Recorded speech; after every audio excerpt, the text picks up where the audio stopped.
under a blood-red sunset that seemed to bleed across the jagged, unforgiving limestone cliffs of Saipan in the sweltering, oppressive summer of 1944. A scene of such haunting tragedy unfolded that it forced even the most battle-hardened American Marines to stop in their tracks, paralyzed by a sight they could never have prepared for. The air was not merely oxygen.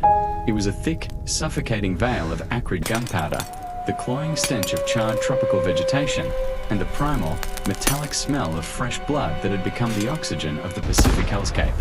In the center of this desolation, a young Japanese female auxiliary officer, her face a mask of grey dust and absolute, soul-crushing exhaustion, knelt on the jagged volcanic earth. Her uniform, once a crisp grey symbol of her unwavering, fanatical devotion to the Emperor, was now nothing more than scorched, stiff tatters clinging to a frame emaciated by weeks of near starvation in the lightless, dripping depths of the island's labyrinthine caves. Her hands, skeletal and trembling with a rhythmic, uncontrollable shiver, gripped a jagged shard of glass scavenged from the twisted wreckage of a destroyed Imperial military truck. Her eyes were hollow, reflecting an abyss where the boundary between the living world and the realm of the dead had been erased by a lethal, centuries-old ideology known as Bushido.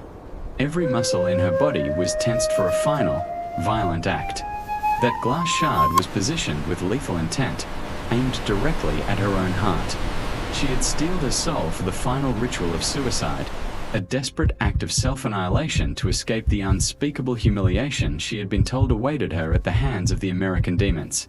But at the precise, flickering millisecond before the glass could pierce her skin, a hand, gentle, warm, yet infused with an iron authority, reached out through the shifting fog of war. The psyche is It highly was not unstable. the calloused hand of a combat soldier, but the hand of an American woman, This engine, a the volunteer from a civilian relief R3350, unit. delivered over She did not 2,200 shout horsepower, commands. pushing the She did limits not of threaten with a aviation bayonet. technology. Instead, she knelt in the burning red dirt and quietly opened a small, weathered canvas supply bag. From its dark depths, she pulled out a garment made of soft, breathable, and miraculously clean cotton, vibrant with the elegant, floral patterns of a world that Aki believed had been long since incinerated. An extreme psychological twist occurred at that exact moment. This Japanese woman, who had hardened her heart to embrace a violent death, found herself suddenly, violently undone. Her shoulders shook with a primal force, and her breath hitched in a series of agonizing sobs. This was the total collapse of a belief system, shattered Họ into có a quay lại million không? pieces by a single Tôi act không of biết. domestic, feminine kindness. If you stand on those very same cliffs today, the horror of 1944 feels like a world away. Marpy Point, now famously known as Suicide Cliff, is a place of breathtaking, emerald green beauty. The wind that once carried the screams of the falling now only carries the scent of salt and wild hibiscus. You can stand where Aki once knelt, looking down into a Pacific Ocean so blue and serene it seems impossible that it once served as an altar for thousands of sacrifices. There is a monument here now, covered in white origami cranes, where visitors from both America and Japan stand in a shared, heavy silence. But beneath this modern peace, the scars on the limestone remain, as permanent as the story we are about to uncover. How did the American military know exactly what specific floral patterns and what hidden psychological triggers would be required to break the iron will of a Bushido warrior? Behind this single tear lies a dark, sophisticated, and entirely untold chapter of the Second World War. Aki, the officer quivering on the cliffside, was not just a random survivor. Hidden within the filthy folds of her tattered uniform was a secret that could have cost tens of thousands of American lives. A secret involving a hidden biological bunker that few even in the High Command knew existed. Yet, the woman who saved her held an even deeper secret. The dress she offered was not a random donation. It was a carefully crafted piece of biological psychology, designed by experts who had studied the Japanese soul with the same precision engineers used to design the B-29 bomber. As Aki felt the impossible softness of the fabric, a new fear began to take root, a fear that the kindness of her enemy was a weapon far deeper than any bayonet. She began to wonder, if these people were not the monsters she had been taught to hate, then what did that make the commanders who had ordered her to die in the dark? The realization was a slow-motion explosion in her brain, leading her to a makeshift cinema where the naked truth would eventually be revealed. The struggle between the glass shard and the Silk Road became a profound metaphor for the entire Pacific War. Keep moving! It was a head-on Push them over collision the edge! between a cult of Please, no! ritualized Stop! death We and the can't! desperate, calculated reconstruction of human life. As Aki felt the softness of the fabric against her scorched skin, she was unknowingly entering the first stage of a transformation that would change the future of her nation. But before we can understand the salvation, we must descend into the belly of the beast, to the lightless, suffocating caves where the final deception was being woven, and where the Empire was preparing to betray its own daughters in the name of a hollow honor. To truly understand the weight of the silk that would later break Aki's spirit, we must first descend into the suffocating, lightless bowels of the Saipan caves, a subterranean world that the Japanese High Command had transformed into a masterpiece of organized misery. Saipan, in the final weeks of June 1944, was no longer a tropical paradise of turquoise waters and lush greenery. It had become a jagged, volcanic furnace.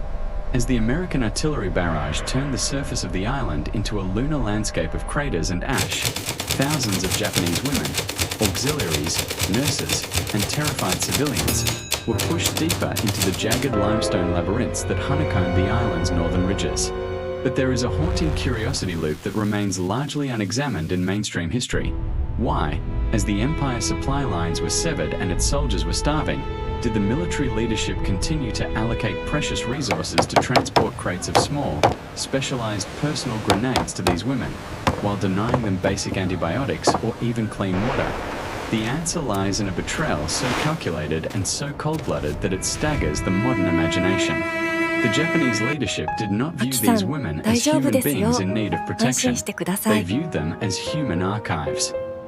They were the keepers of the Empire's secrets, and in the eyes of the generals, a living witness was a liability that the Empire could no longer afford.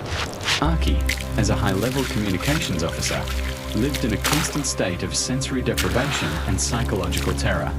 The air in the caves was a stagnant, poisonous soup of ammonia from human waste, the cloying, sweet stench of gangrenous wounds, and the pervasive, metallic tang of the volcanic dust that coated every lump of air.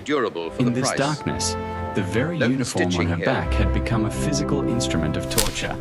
The heavy, coarse khaki fabric, soaked in the humidity of the tropics and the salt of her own sweat, had begun to rot while she was still wearing it. It chafed against skin that was already raw from fungal infections and the cave rash that plagued every survivor.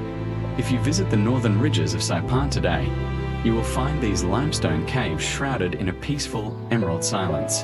The roots of ancient banyan trees crawl over the entrances like giant wooden fingers, guarding the secrets of the past. But if you step inside, away from the warm Pacific sun, the air still feels heavy and unnaturally cool. Somewhere in the deep crevices, between the moss and the stone, you might still find a rusted button from an imperial uniform or a shard of a medicine bottle, silent witnesses to the hell that Aki and thousands of other women endured 80 years ago. For Aki, the uniform was the only thing left that tied her to her identity as a servant of the Emperor, but it was also a shroud. Each night, as the American flares lit up the sky outside the cave entrance like artificial suns, Aki would huddle against the cold stone walls, her stomach cramping with the agonizing pangs of prolonged starvation. According to declassified US Army medical intelligence, the nutritional status of these female auxiliaries was catastrophic. While Japanese officers in the deeper, more secure bunkers often retained secret stockpiles of canned salmon, white rice, and sake, the women were issued survival rations that consisted of nothing more than a handful of moldy grain and a few sips of brackish, salty water collected from the cave ceilings. This was not a failure of logistics. It was a deliberate strategy of ideological hardening. But the loop tightens further when we examine the specific role Aki played. She was part of a clandestine unit responsible for the encryption of biological research data, the infamous secrets of the Imperial Army's medical experiments. Hidden in a waterproof leather satchel beneath her rotting uniform were the coordinates to a bunker that held the records of horrors that the world was not yet ready to see. The officers knew that if Aki were to fall into American hands, she would not just be a prisoner, she would be the key to their eventual execution for war crimes. Therefore, the American demon propaganda was not just a tool for morale, it was a survival mechanism for the guilty. They told Aki and the other nurses that the Americans would use their medical knowledge to perform vivisections on them, that they would be publicly shamed and then discarded. The disconnect between the soldiers and the women in the caves grew as the American Operation Soften began. While the Japanese officers were ordering the women to sharpen bamboo spears for a final, suicidal charge, American loudspeakers positioned just beyond the ridgelines began a different kind of bombardment. They didn't blast threats. They played the nostalgic, haunting strains of Furisado, the Japanese song of the heart. The music drifted through the stalactites, clashing with the harsh, barked commands of the Japanese lieutenants. Aki found herself paralyzed by the melody. How could the demons know the songs of her childhood? The climax of this subterranean hell occurred on the night of July 7th, when the order for Gyokushai, the breaking of the jewel, was officially transmitted. It was a call for total, universal suicide. At the Marpi Point Cliffs, the scene was one of biblical horror. Japanese officers stood behind the lines of women and children, not with words of comfort, but with drawn katanas and cocked Nambu pistols, assisting those who hesitated to take the leap into the churning Pacific. They were ensuring that the human archives were purged. Aki stood on the edge of that abyss, the grenade in her hand, the secret satchel heavy against her ribs. She was seconds away from becoming another nameless ghost of the Pacific. But then, the final twist of the night occurred. As the American flares turned night into day, Aki saw something that the propaganda had never mentioned. She saw American Marines, the very demons who were supposed to be carving trophies from the dead, putting down their rifles and weeping at the sight of the mass suicide. She saw them plunging into the surf to try and pull children from the waves. And then, she saw the woman in the canvas bag. This woman walked through the chaos of the cliffside, ignoring the stray bullets, carrying not a weapon, but a stack of colorful fabrics. This was the moment the silk trap was set. The tragedy of Saipan is often told through the lens of military strategy, but the real story is found in the physical sensation of the transition. When Aki was finally coaxed away from the edge, she was not taken to a cage. She was taken to a decontamination station. The removal of her rugged uniform was the removal of the Emperor's grip. For the first time in years, she felt the air on her skin without the weight of duty. But the betrayal she had suffered in the caves would leave a scar that no silk could cover. She realized that she had been prepared for death by the very people she was trying to save, while being offered life by the people she was trying to kill. As we look at the ruins of Saipan today, the contrast remains staggering. The cliffs are quiet and the waves are blue, but the question still hangs in the air. What secrets were contained in the satchel that Aki still managed to hide? And how would the Americans use the simple act of laundry and sewing to pry those secrets from her? The hell of the caves was over, but the war for Aki's mind was only just beginning. The Americans were about to deploy their most sophisticated weapon, a weapon made of thread, soap, and a mother's sacrifice from a small town in Ohio. The floral dresses waiting for Aki and her sisters on the blood-soaked fringes of Saipan were not mere acts of charity. They were high-precision psychological projectiles, engineered in the laboratories of human behavior and launched from the cargo holds of the world's most powerful naval fleet. To understand why Operation Dignity remains one of the most brilliant yet controversial chapters of the Pacific War, we must leave the smoking ruins of the caves and look toward the massive logistical arteries that pump the lifeblood of the American war machine across the ocean. While the Japanese Empire was struggling to provide its soldiers with even a single bowl of rice, the United States was executing a plan so audacious it seemed absurd: the strategic deployment of domesticity into a zone of total annihilation. The curiosity loop that defines this phase of the story begins at the port of San Francisco in the spring of 1944. Amidst the frantic loading of Sherman tanks, crates of belt-fed machine guns, and thousands of tons of high explosives, a specialized unit of the U.S. Army Quartermaster Corps was overseeing the boarding of Category X crates. These containers did not hold the tools of death.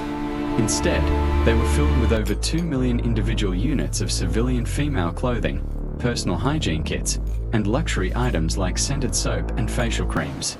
For the dock workers and the young sailors, this was an incomprehensible sight. Why was the Pentagon, in the middle of the most brutal war in human history, treating the cargo hold of a Liberty ship like a department store warehouse? The answer was hidden in a top-secret memorandum circulated among the Joint Chiefs of Staff, titled The Reconstruction of the Japanese Identity. The American psychological warfare experts had identified a critical vulnerability in the Bushido code, the uniform of death. They realized that as long as a Japanese woman remained in her military auxiliary uniform, she was psychologically armored against surrender.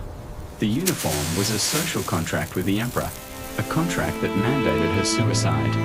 To break that contract, the Americans didn't need a better tank. They needed to change her clothes. By stripping away the rotting, blood-stained khaki and replacing it with the soft, colorful fabrics of a civilian life, they were performing a surgical excision of her military identity. If you walk along the reconstructed docks of modern-day Saipan harbor today, you see giant white cruise ships and sleek container vessels unloading electronics and tropical fruit. The air is clear, smelling of salt and expensive sunscreen. There is no sign of the olive-drab Liberty ships that once lined these shores, their cranes groaning under the weight of dignity kits. At the next interval. But beneath the concrete of the modern pier lies the same coral foundation that once supported millions of yards of American silk, a foundation for a peace that was built on the most unexpected cargo in military history. The logistics of this compassion were a nightmare of unprecedented proportions. In the tropical environment of the Pacific, silk and cotton were as fragile as the human spirit.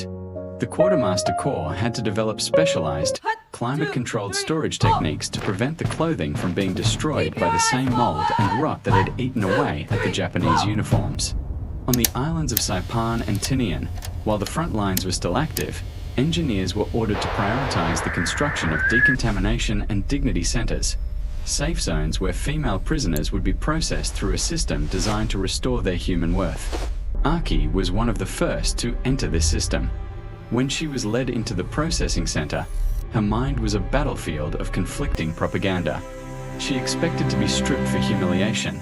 Instead, she was guided by American women of Japanese descent, translators who spoke with the gentle accents of her homeland. They did not ask her for her unit number or the location of the secret documents. Instead, they asked her if she preferred lavender or rose-scented soap. This was the micro-reward system in its most potent form. The simple act of washing away the cave grime with warm water and fragrant soap acted as a chemical solvent on her ideological resolve. Every layer of dirt that fell away was a layer of the emperor's propaganda losing its grip. There was a profound tension within the American ranks that few histories mention. Many of the Marines who had watched their brothers fall in the volcanic sand were deeply resentful of Operation Dignity.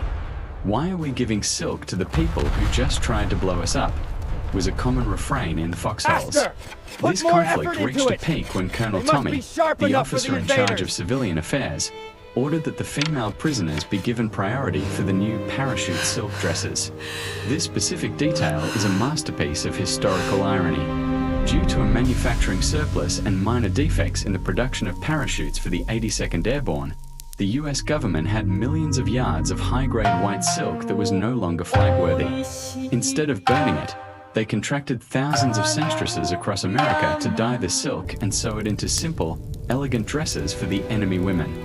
When Aki was handed a dress made from this repurposed parachute silk, she had no way of knowing that the fabric had been intended to drop an American paratrooper into her homeland to kill her countrymen.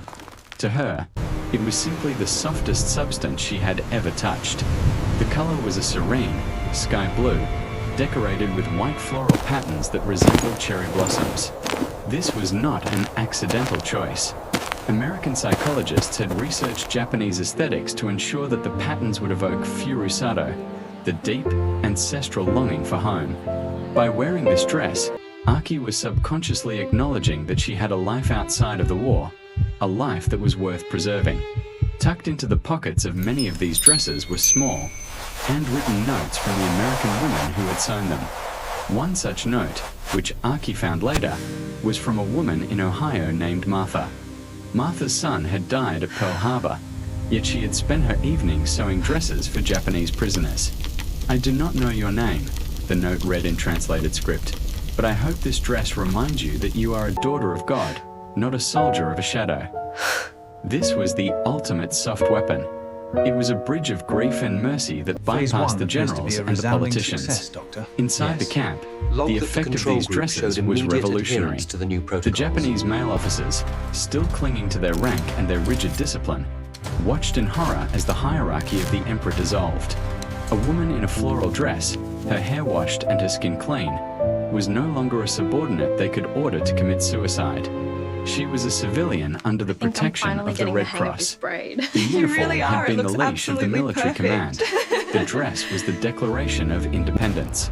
Aki began to realize that her honor had been a prison, and the demon who had given her the dress was the only one treating her like a person. But the war for Aki's mind was not won yet.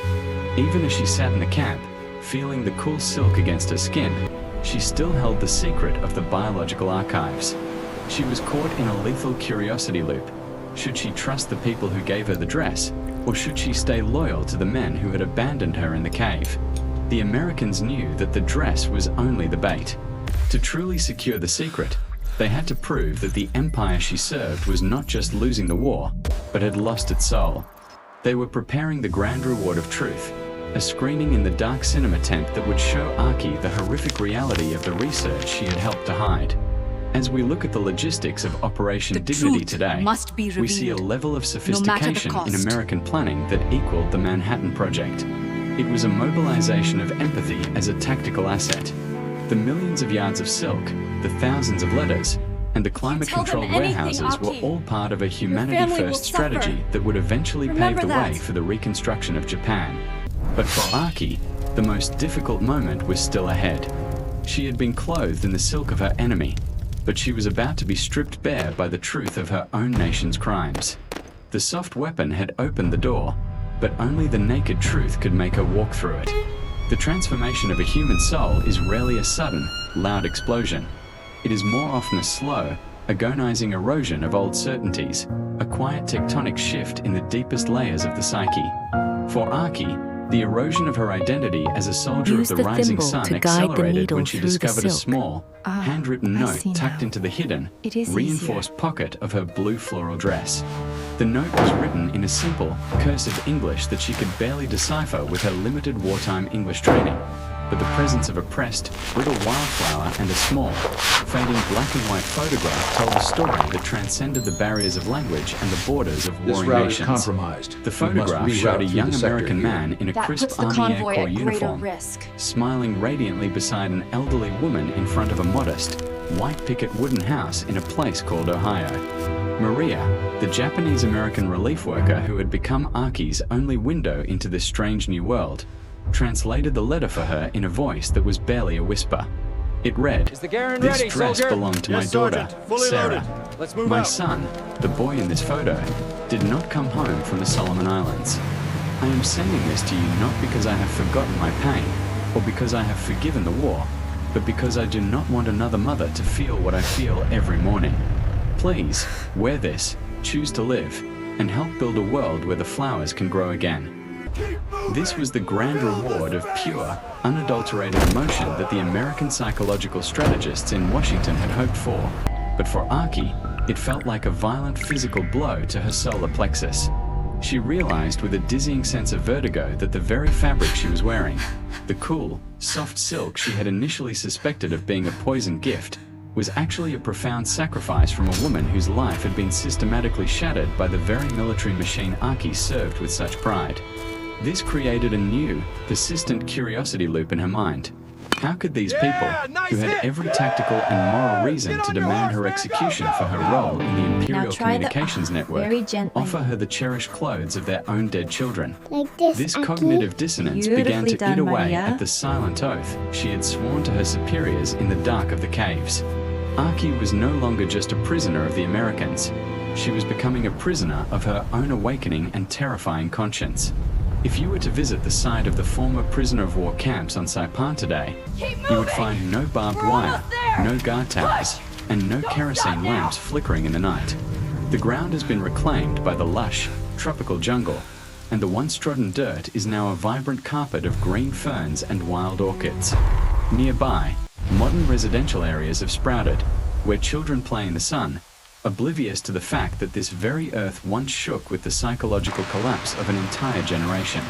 But if you look closely at the local historical markers, you can still find the locations of the dignity centers, silent testaments to the moment when the war of weapons ended and the war of souls began.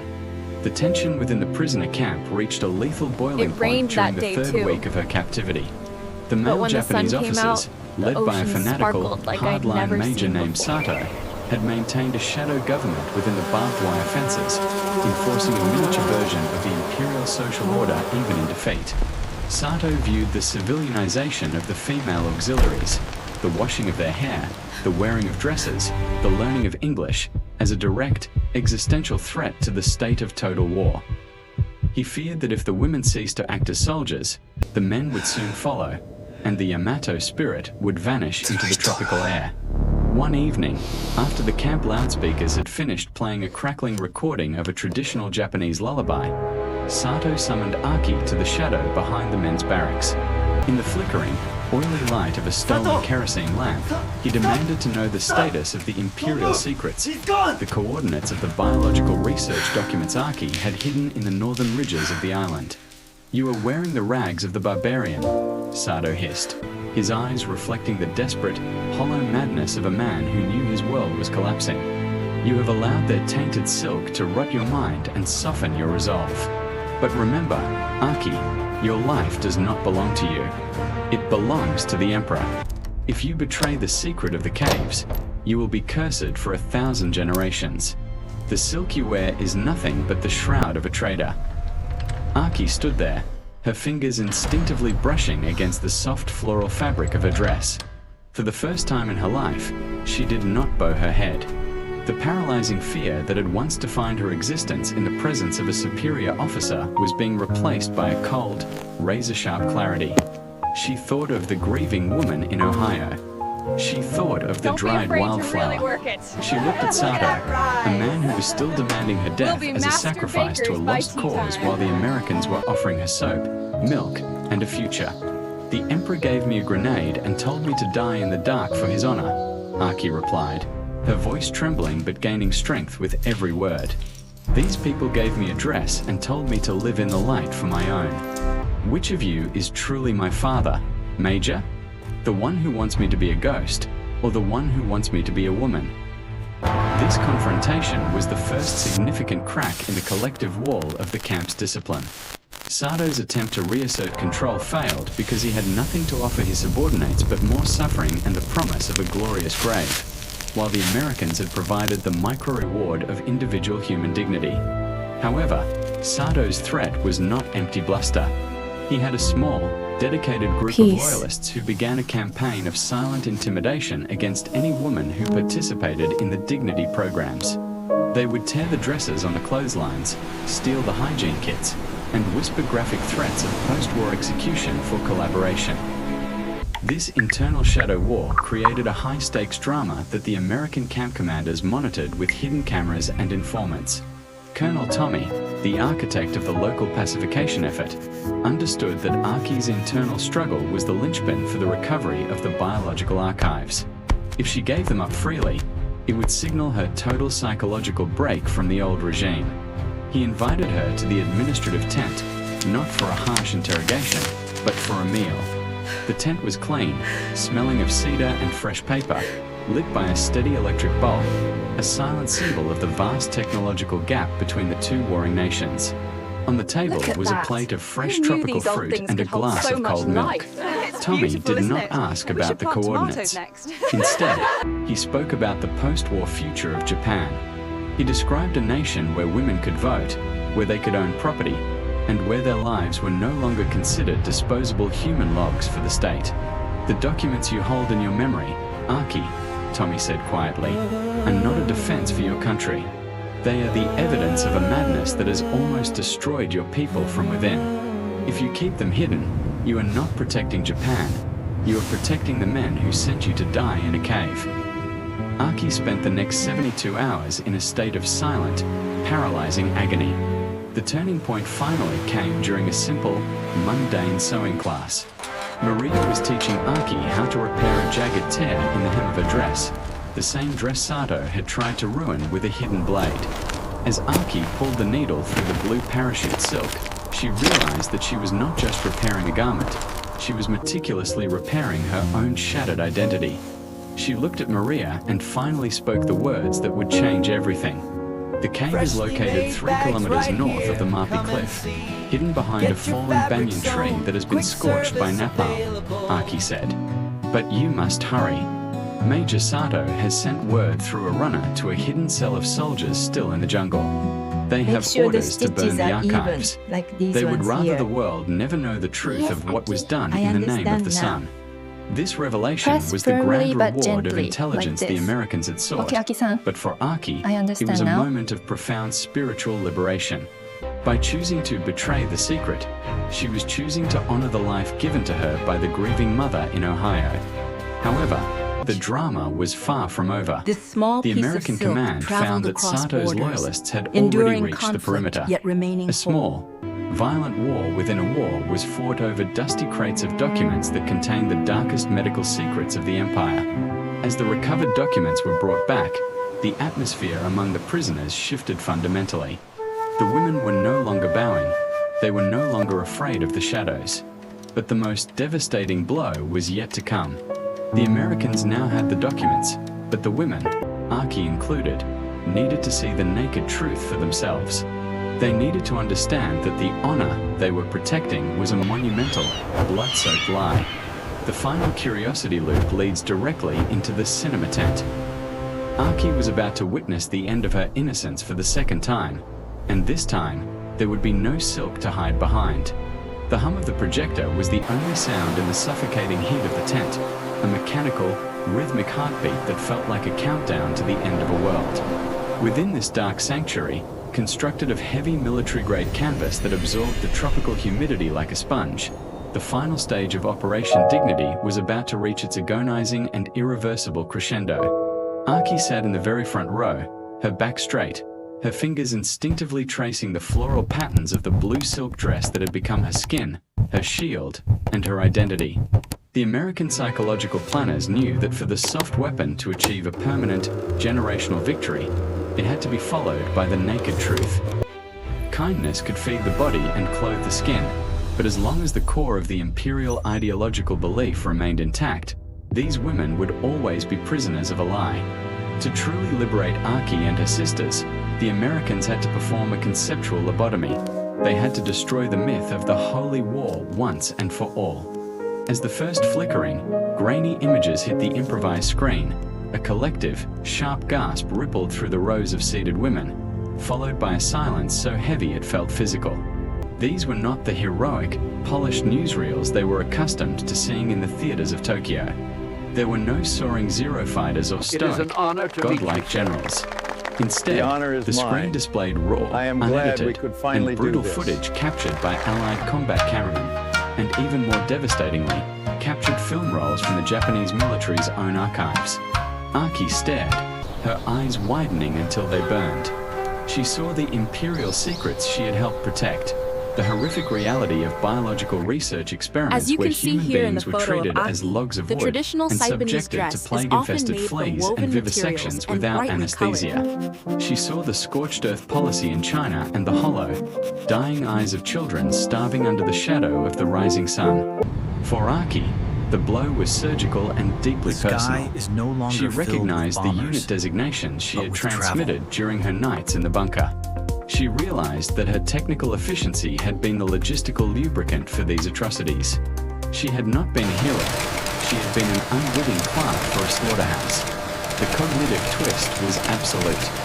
The grand reward of information the Americans had provided was the most painful gift imaginable. Thank you. The truth of it's her an own honor complicity. to finally meet you. In the suffocating silence of the tent, broken only by the rhythmic clicking of the film reel and the stifled, agonizing sobs of the women around her, Aki felt her world dissolve. The blue floral dress, once a symbol of hope, now felt like a shroud.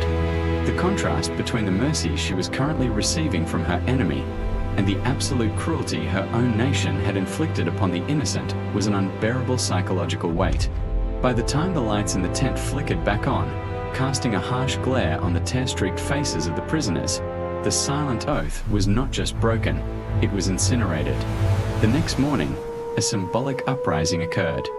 Led by Aki, hundreds of women marched to the administrative office. They did not come with weapons. Instead, they brought the small, cherished tokens of their former lives, the hidden rank insignias, the military buttons, and the propaganda pamphlets.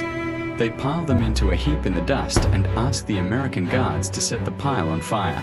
As the black smoke of their former indoctrination rose into the Saipan sky, the women stood in their floral dresses, silent and liberated. If you travel to the suburbs of modern-day Tokyo or the quiet tea fields of Shizuoka today, you might encounter a grandmother sitting on her veranda, watching the sunset. These neighborhoods are symbols of a miraculous recovery, where high-speed trains glide past glass skyscrapers and peaceful gardens. There are no craters here, no smell of gunpowder. But if you look into the cedar chests of these elderly women, you might find something that bridges the gap between this modern prosperity and the hell of 1944. Historians visiting these traditional homes discovered that many women had cherished the garments given to them by their enemies for a lifetime. They had cut the worn-out dresses into small pieces to create omamori, sacred charms, for their children and grandchildren. To these women, the fabric was a physical reminder of the exact moment their humanity was returned to them. The soft weapon had left a spiritual legacy that lasted long after the generals had faded into the dust. The story of the aftermath for Aki and her sisters was one of arduous but ultimately hopeful reconstruction. They became the pioneers of the Japanese peace movement and the earliest advocates for women's suffrage. They had seen the naked truth and were determined that their children would never again be sacrificed on the altar of a false ideology. They raised the generation that led the Japanese economic miracle, teaching them that true national greatness is built on cooperation and human rights. Looking back across the span of 80 years, the tears Aki shed on that cliffside were not the end of her life, but the painful birth of a new one. She lived to be 92 years old, witnessing her country's transformation into a global beacon of culture. She never forgot the mother from Ohio, and she never forgot the blue dress. Every year, on the anniversary of the war's end, Aki would place a dried wildflower inside her silk omamori and face the Pacific Ocean, offering a silent prayer for the American son who never came home and for the mother who chose to save an enemy. The fires of Saipan have long been extinguished, and the limestone caves are now quiet sanctuaries of nature. But the lesson of the glass and the silk remains. It reminds us that in the darkest, most hopeless hours, when the light of reason seems to have been permanently extinguished, the simplest act of compassion, a kind word, a floral dress, can be the spark that ignites a new dawn. Thank you for walking through this long and emotional journey with us. This has been a story of how a soft weapon conquered a hard heart, and how a dress made of parachute silk stitched a broken world back together. If you want to delve deeper into the hidden layers of history, please subscribe to our channel. We will see you in the next chapter of our journey into the heart of history.